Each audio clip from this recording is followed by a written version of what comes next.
हमारे चैनल को सब्सक्राइब करना ना भूलें। यहाँ हजारों कहानियां हैं आपके लिए।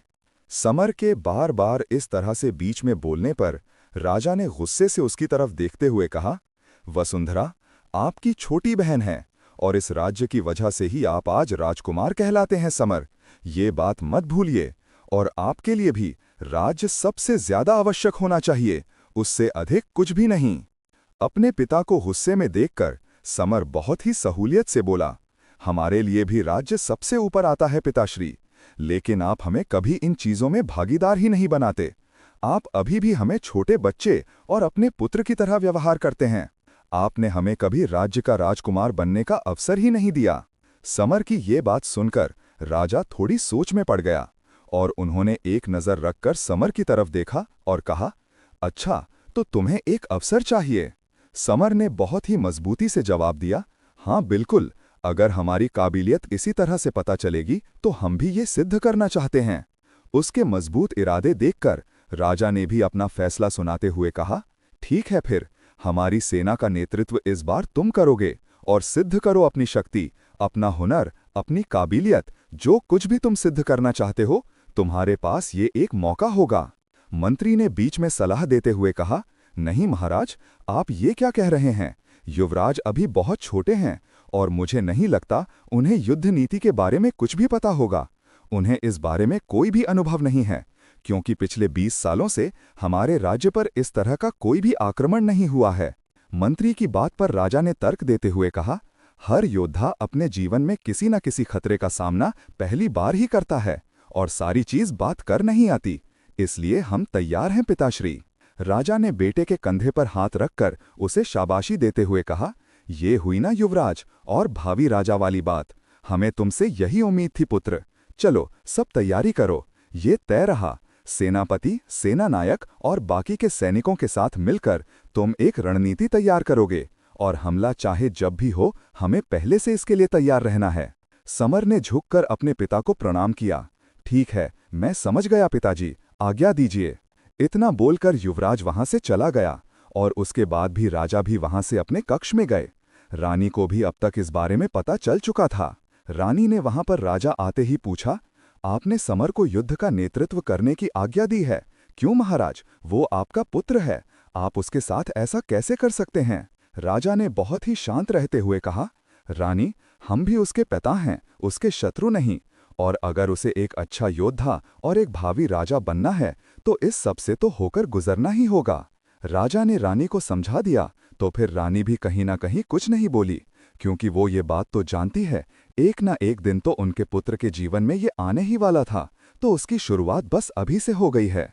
इस वक्त वसुंधरा भी अपनी माँ के कक्षा की तरफ आई थी, बाहर जाने के लिए उनसे अनुमति लेने, लेकिन तभी उसने ये सारी बातें सुन ली और उनके राज्य पर हमला, युद्ध, इस बीच तो वो समझ गई उसे कभी भी बाहर जाने की अनुमति नहीं मिलेगी। लेकिन वो काफी वर्षों से उसे महल में एक तरह से कैद है, वो बाहर कहीं भी नहीं गई। अभी वो इतने दिनों के बाद अपने माता पिता से बाहर जाने की अनुमति देने के लिए आई थी, लेकिन जब उसने ये बातें सुनी तो फिर वो समझ गई कि अब युद्ध और जो भी होने वाला है, उन सब के बहाने से उसे बाहर जाने को नहीं मिलेगा, इसलिए बारे में बात करने का कोई भी फायदा नहीं है। और यही सब सोचकर वसुंधरा एकदम मायूस होकर वहां से वापस जाने के लिए दरवाजे से मुड़ गई। वो अपने कमरे की तरफ जा ही रही थी कि तभी चंद्रिका वहां पर आ गई और उसने बहुत ही खुश होते हुए राजकुमारी से पूछा, राजकुमारी, आपको अनुमति मिल गई क्या महल से बाहर जाने के लिए? राजकुमारी ने बहुत ही मायूसी से उसे बताया, नहीं, हमने तो अनुमति मांगी भी नहीं, क्योंकि पहले ही वहां का माहौल कुछ ठीक नहीं लग रहा। शायद कोई दुश्मन राजा हमारे राज्य पर आक्रमण करने की तैयारी कर रहा है और भाई उसका नेतृत्व करने वाले हैं। चंद्रिका बहुत ही ज्यादा हैरान होते हुए बोली, क्या राजकुमार, महाराज ने उन्हें इतनी बड़ी जिम्मेदारी कैसे सौंप दी? वसुंधरा भी इस बारे में सोचती हुई बोली, वही तो हम भी सोच रहे हैं। इतना बोलते हो राजकुमारी वसुंधरा ने अपने कंधे उचकाए और चंद्रिका के साथ बातें करते हुए वापस अपने कमरे की तरफ ही आ गई। वही अंधेरी काली गुफा, जहां पर रोशनी के लिए बस एक यादें मार्शल जल रही है। बाहर दिन का समय होते हुए भी उस जगह पर एकदम काली रात जैसा अंधेरा छाया हुआ है और वही भयानक जी को गूंज रही है, जैसे कि कोई दर्द में बहुत बुरी तरह से चीख रहा हो। वहां एक ऊंचे से पत्थर पर पेट के बाल एक लंबा चौड़ा सा आदमी लेटा हुआ है, जिसकी पीठ पर कई जगह जख्म के निशान हैं। उन सारे जख्मों से काला खून रिस रहा है।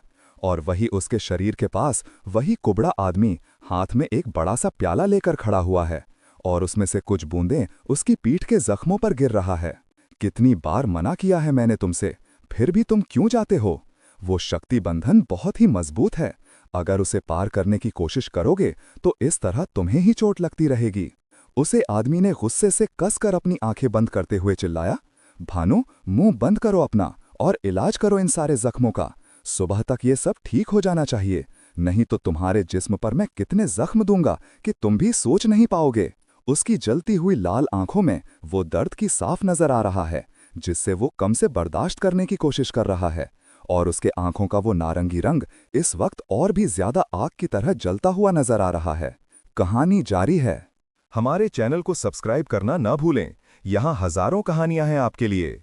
राजकुमारी वसुंधरा चंद्रिका के साथ बात करने के बाद अपने कमरे के दरवाजे पर आई, जहां पर वीरेश खड़ा हुआ था, और वो दोनों ही उससे कुछ भी बोले बिना वहां से आगे जाने लगी। वीरेश भी चुपचाप उसके पीछे आया, क्योंकि वो जहां भी जाती थी उसके साथ साथ ही वो रहता था। खासकर कल शाम से उसे बहुत ही अजीब सा लग रहा था, और अपने आसपास उसे ऐसा लग रहा था जैसे कि कोई तो नकारात्मक ऊर्जा वहां उनके आसपास है, जो कि उन पर नजर रखे हुए हैं। वीरेश उस काली शक्ति को महसूस कर पा रहा था, लेकिन उसे देख नहीं पा रहा था। इसलिए वो और भी ज्यादा चौकन्ना है, क्योंकि उसे पता है किसी भी तरह से वो काली शक्ति सिर्फ राजकुमारी को ही नुकसान पहुंचाना चाहती है, और उसने यह प्रण लिया है कि उसके रहते राजकुमारी को कुछ भी नहीं होगा। राजकुमारी और चंद्रिका दोनों ही महल से बाहर बगीचे की तरफ आ गई, और वीरेश वहां पर आया। अभी सूरज ढलने में कुछ समय बाकी है, शाम का वक्त है और ठंडी हवा चल रही है। तो वीरेश को लगा कि राजकुमारी रोज की तरह ही बगीचे में टहलने आई होगी, लेकिन वो बगीचे में न रुककर वहां से और आगे जाने लगी। तो वीरेश को कुछ ठीक नहीं लगा। उसके माथे पर बल पड़ गए और वो ठिठक कर अपनी जगह पर रुक गया। राजकुमारी, रुकिए, कहाँ जा रही है आप दोनों? आप दोनों को उसे तरफ जाने की अनुमति नहीं है ना? आपको पता है वहां कितना खतरा? वीरेश ने जैसे ही ये बात बोली, उसकी बात सुनकर चंद्रिका और वसुंधरा दोनों ही अपनी जगह पर रुक गई। उन दोनों ने हल्के से मुस्कुराते हुए एक दूसरे की तरफ इस तरह से देखा जैसे कि वो दोनों जो करना चाहती है आखिरकार वो करने में कामयाब हो गई। वीरेश की ये बात सुनते ही वसुंधरा ने पीछे मुड़कर उसकी तरफ देखा और कहा, हाँ तो अगर खतरा है इसीलिए तो आपको काम पर रखा गया है। आखिर आपका काम ही यही है, खतरों से हमारी रक्षा करना। और आप क्या बस यही चाहते हो हम सारा दिन अपने कमरे में बैठे रहे, जिससे कि आपका काम आसान हो जाए? इतना बोलते हुए राजकुमारी ने बनावटी गुस्सा दिखाते हुए घूरकर उसकी तरफ देखा।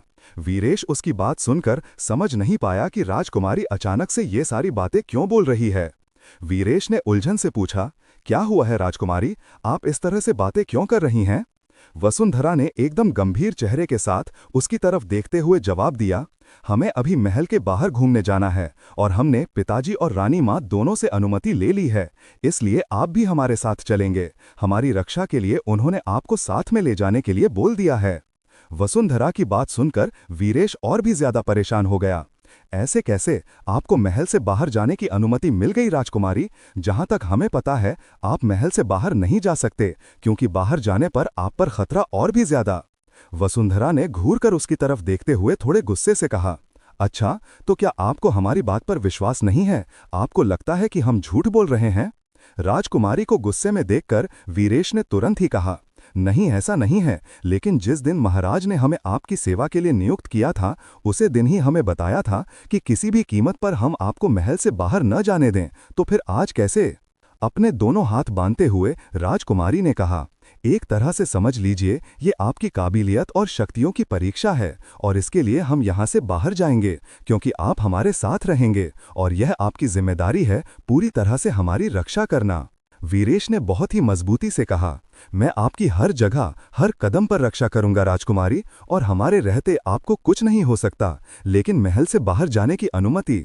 वसुंधरा इस बार थोड़े गुस्से में बोली, क्या अनुमति? अनुमति एक बात पर ही अटक गए हो। हम बोल रहे हैं ना, हमने अनुमति ले ली है। क्या तुम्हें हमारी बात पर विश्वास नहीं है? और अगर विश्वास नहीं है तो चंद्रिका से पूछ लो, ये भी तो उसे वक्त वहां पर ही थी। इसके सामने ही तो पिताश्री और मन दोनों ने हमें अनुमति दी है ना चंद्रिका?